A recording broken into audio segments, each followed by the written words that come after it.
The rock and roller cola wars have waged for generations, pitting soda against slightly different soda, vying for the flavor of unquenchably thirsty consumers.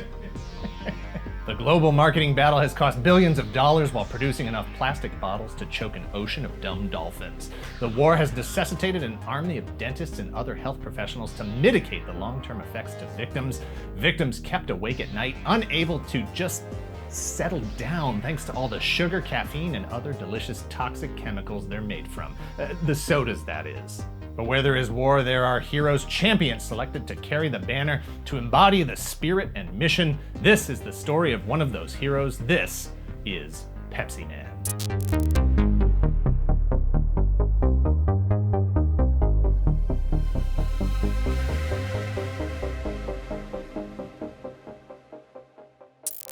A century ago, a beverage was invented that would eventually become the thing we today call Pepsi. I'm not going to get into the history of Pepsi. That's a different video that we definitely have on the list, yes? According to extensive anecdotal data, Pepsi is the second most popular brown carbonated beverage on the planet and has been for a very long time. Not just in my fridge, but in fridges all over the survey region. Sometimes the competition between Pepsi and the choice of several generations, Coca-Cola, is too close to call. No clear frontrunner can be declared. The rest of the time, Coke is winning or has won. Such was the case in Japan in the 1990s. Pepsi was looking to break into Coke-dominated territory, but needed a new way to connect with the youth who would become lifelong devotees of this specific caramel-colored carbonated beverage.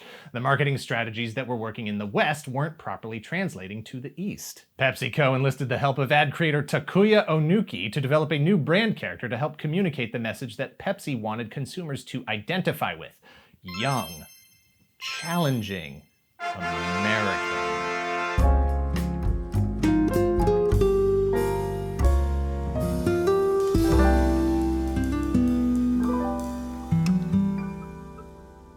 Brand characters were nothing new. There's all kinds of brand characters. Chester Cheetah, Captain Crunch, the most interesting man in the world. That's Captain Crunch and the most interesting man in the world. I'm not suggesting that Captain Crunch is the most interesting man in the world. Not that he's not. He might be. That's not what this video is about, but it's definitely on the list, right? Annoyed, Ronald McDonald, the Burger King, Chuck E. Cheese, Mario.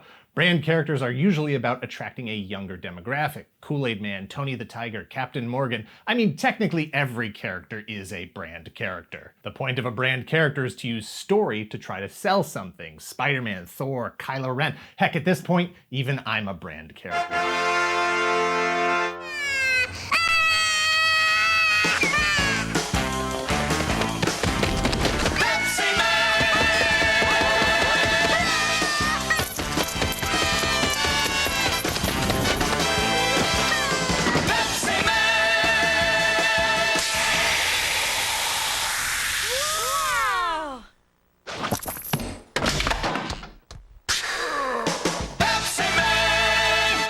The result of Pepsi's efforts was Pepsi Man, a Silver Surfer-type hero clad in an aluminum suit bearing the iconography of the Pepsi can and silver chain necklace.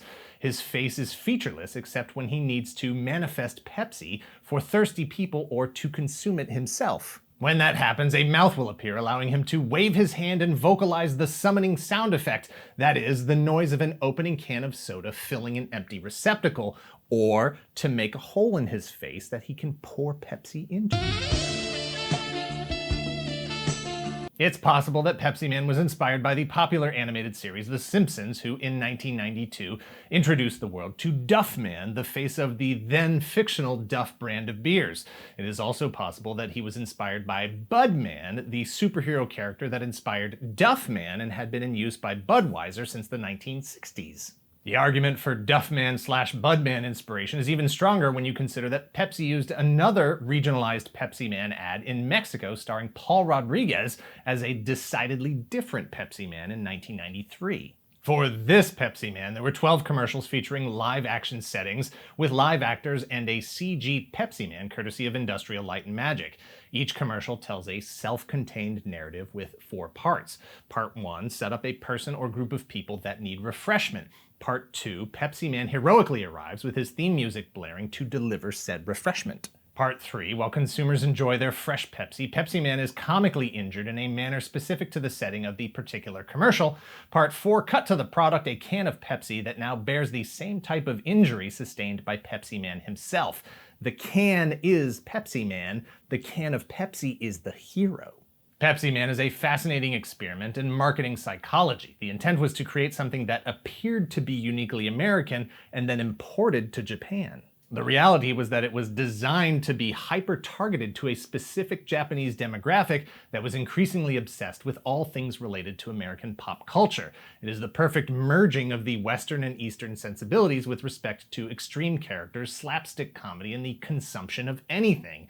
It's just about consumption. It's easy to say that the American stuff in the commercials is parody, but at the same time, it's not more outlandish than the actual things that were in actual American commercials at the time. Hard to parody something that is already so ridiculous. In 1998, as part of the marketing rollout, Pepsi enlisted Bandai to produce a series of action figures, further emphasizing the superhero narrative of the character and the overall appeal within the targeted demographic, and resulting in one of the oddest action figures ever made. Bandai's Pepsi Man figures featured real metal necklace chains, tiny plastic Pepsi cans. Some were ultra-posable, some had interchangeable heads and hands, some had flip-changing heads, some came with accessories to recreate the injuries Pepsi Man experienced in his role as Pepsi spokesperson. One figure in particular, a limited edition piece, was molded in clear brown plastic to look like Pepsi. It featured a label on the plastic bubble that you could remove to smell the Pepsi-scented plastic, and was called the Fuct of Pepsiman. What is the Fuct of Pepsiman? Can we even say the Fuct of Pepsiman? Just to be safe, I've asked producer Greg to bleep anything in this video that even sounds like fucked, and we'll give it a quick test here to make sure it's working.